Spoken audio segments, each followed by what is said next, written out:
जितना ही सज्जन था।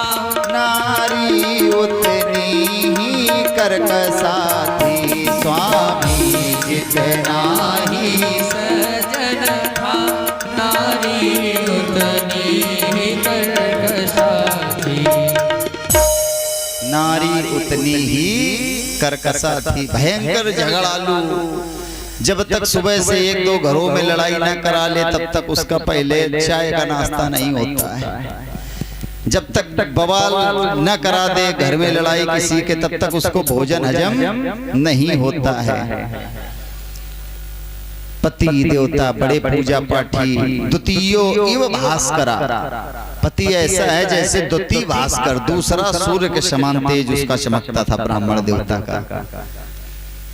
अब इनके घर में कोई पुत्र या संतान नहीं है, करें तो करें क्या। पंडित जी के पास गए, पंडित जी हमारे कोई संतान नहीं है, पुत्र या पुत्री कुछ भी मिल जाए वंश बढ़ाने के लिए। पंडित जी ने कहा कि भैया दान करो, दान पुण्य करो। धनार्ध धर्म मार्गेण, अर्ध धन किसमें व्यय कर दिया, दान पुण्य में, पूजा पाठ कराने में, कभी ये पंडित जी कभी वो पंडित जी। आधा धन दान कर दिया, फिर भी न पुत्रो नैव वा पुत्री, न पुत्र हुआ न पुत्री हुई, कुछ नहीं हुआ।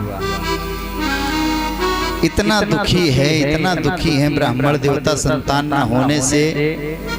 एक दिन ऊब करके अपने घर को छोड़ दिया और घर से बाहर जंगल की तरफ निकल पड़े। एकदा साधु जो दुखाद ग्रहं त्यक्त्वा वनम गता। घर को छोड़ा और वन पहुंच गया। अब वन में पहुंच करके मध्याह्न का समय हो गया था ना, और जब मध्याह्न का समय हुआ तो प्यास लगी तो एक जगह पर एक बड़ा सुंदर सरोवर था, वहां एक बरगद का वृक्ष था, उसके नीचे गया, जल पिया और वहीं पर चुपचाप बैठ गया।